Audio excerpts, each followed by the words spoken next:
நான் கடவுள் படம் கொஞ்சம் டிலே ஆகிற மாதிரி ஒரு சுச்சுவேஷன்ல சரி மற்ற படங்கள் டக்குன்னு முடிச்சிடலாம் அப்படின்னு அவர் ஃபர்ஸ்ட் கமிட் ஆன படம் பி வாசு டைரக்ஷன்ல வந்த பரமசிவன். சரி சந்திரமுகி மாதிரி ஒரு பெரிய பிளாக் பஸ்டர் கொடுத்துருக்காரு, முன்னாடி அவர் சேதுபதி ஐபிஎஸ் வால்டர் வெற்றிவெல்லாம் எடுத்தவர், கண்டிப்பா ஏதாவது ஒரு விஷயம் இருக்கும் அப்படின்னு நினைச்சு அந்த படத்துக்காக வெயிட் பண்ணோம். 2006 பொங்கலுக்கு பரமசிவன் ரிலீஸ்னு அனௌன்ஸ்மெண்ட் வந்தது. இதுக்கு நடுவில் 2005ல எல்லா பெரிய ஸ்டாரும் அவங்கவுங்க ஸ்டைல்ல பெரிய பிளாக் பஸ்டர்ஸ் கொடுத்துருந்தாங்க.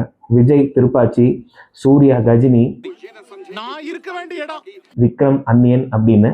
ஆனால் நாம மட்டும் அந்த மாதிரிலாம் எதுவுமே பண்ணாமல் 2006க்காக வெயிட் பண்ணிட்டு இருந்தோம். 2005 தீபாவளிக்கு ரிலீஸ் ஆன சிவகாசி படத்துக்கு அப்புறம் விஜய் நடிக்கிற ஆதிங்கிற ஒரு படம் ஏப்ரலில் தான் ரிலீஸ் பண்ணுறதுக்கு பிளான் பண்ணியிருந்தாங்க போல. ஆனால் அஜித்தோட பரமசிவன் படம் பொங்கலுக்கு வருது, அதனால கண்டிப்பாக அந்த படத்துக்கூட ரிலீஸ் பண்ணால் நமக்கு ஒரு கிளாஷ் கிக்கு கிடைக்கும் அப்படின்னு சொல்லி எஸ்ஏசி இந்த படத்தை சீக்கிரமே முடிச்சாகணும், பொங்கலுக்கு கண்டிப்பாக ரிலீஸ் பண்ணியே ஆகணும்னு சொல்லி டைரக்டர் ரமணாட்ட சொன்னதாக ரீசெண்டாக ஒரு இன்டர்வியூவில் சொல்லியிருக்கு.